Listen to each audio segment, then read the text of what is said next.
सैयद बिलाल हसन अख्तर शाह साहब, जैसे मैंने पहले बताया था, हमारे पहले हिफ्ज़ के स्टूडेंट माशाअल्लाह हाफिज बिलाल सैयद साहिब, माशाअल्लाह, अल्लाह पाक इनको और उरूज अता फरमाए।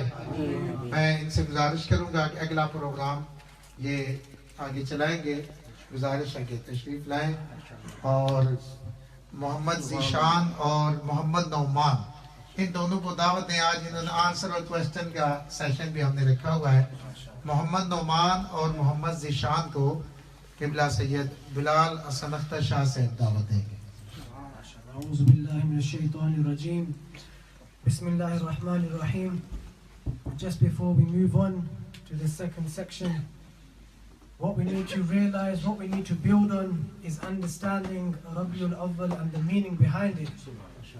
The meaning behind this blessed month, what happened, what is the reason for us coming together, and what we will take from these mehfils. Some attend mehfils and go home empty. Some attend mehfils and go home with a full sack. Full sack of what? Knowledge and good deeds and good amal afterwards, that continue after the mehfil. It doesn't have to end when the mehfil finishes. Your knowledge, what you need to gain, what you need to learn doesn't finish there. You take it out and you apply it in your own life. And that's the reason for us coming together, for us to pick up knowledge, for us to pick up some sort of ilm that we can carry on for the rest of our life. So within Rabiul Awwal you be going to many mehfils, but what you need to realize is how much will you learn in them mehfils. So for our students, for those who attend Qarisab's class or my class, what I need to see you do is when you attend a mehfil, either take a pen and pad with you or take something to put down some notes. So at the end of the month, we can question you and say, what did you learn in this month? Just like these boys are going to do questions and answers. Okay, so take this on board. So I'll put this, tell everybody on Saturday, but for now you can take it on board. We will question you next month or end of the month and say, what did you learn in all these mehfils you attended? Because you'll attend the main one in Leebridge Road, you'll attend the Nava Julus in the one in Town Hall, many mehfils you will attend inshallah. Okay, but you need to tell us what you learned.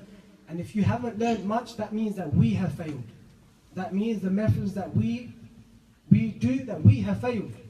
Then they have no real meaning. And if anybody ever questions you why you do milad, then you can tell them what you learned. You can tell them what knowledge you gained over the month.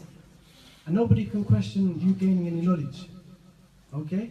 So moving on, Zishan and Aman will come up, and this is exactly what we want them to do, get some knowledge, practice and answer questions, and make sure if anybody does have a question then they have an answer. Okay? So Zishan and Aman, you can come up please, Jazakallah.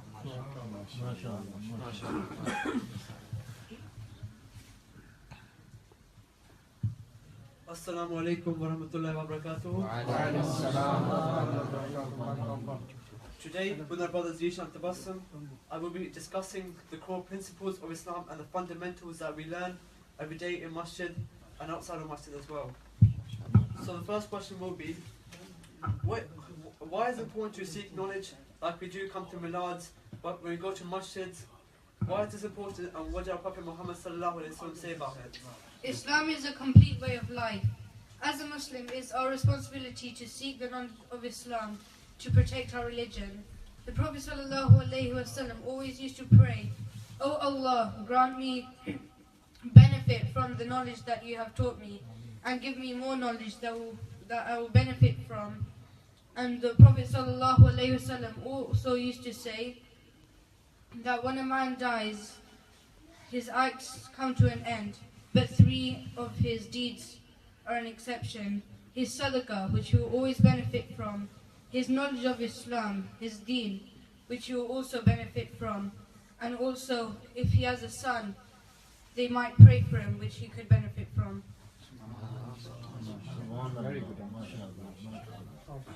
The second question is, what is the importance of making friends, the people you interact with every single day, what you learn from them, and why you do this?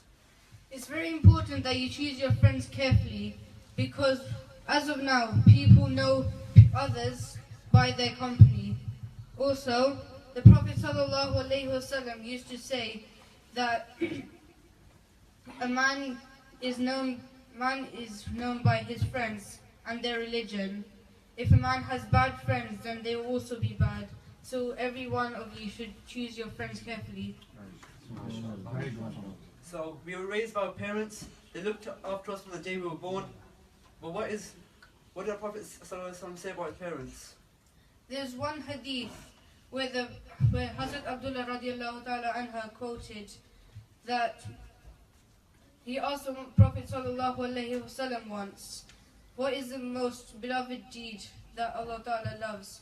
And the Prophet sallallahu alaihi wasallam replied, to offer prayer on time. And Hazrat Abdullah radiallahu ta'ala anhu said after that, what is the next deed that Allah ta'ala loves most? And the Prophet replied, to be kind to your parents. In another time, the Prophet ﷺ started to say, may he be disgraced, may he be disgraced, may he be disgraced. One of his companions asked him, may who be disgraced? And the Prophet ﷺ said, he is disgraced who finds his parents at old age, and yet he does not enter the doors of paradise. I would like to say that some people out there do not have parents. For example, the Prophet Muhammad was born without one parent, and then the other one passed away soon in his life. So what did the Prophet say about the people who do not have parents, or one of them is not alive? If your parents are not alive, you can still do a lot. You can give charity for your parents. You can recite Quran for your parents. You can pray for them. You can visit their grave, and you can also ask forgiveness for them. The Prophet ﷺ once said that if you ask forgiveness, if you visit your parents' graves every Friday, then you shall be granted forgiveness and you shall be counted as dutiful. Also, the Prophet ﷺ said that on the day of Qiyamah, a man's status should be raised in heaven. And the man would ask the Prophet ﷺ, how come? And the Prophet would reply, this is because your son asked you for forgiveness for you. For listening, and today I hope they take away these lessons and apply them to your own life. These lessons are not for listening, you have to take them and apply them to your own life. For example, you should make good friends, you should use the knowledge that you have learned today to better your own life and the akhirah as well. Thank you for listening.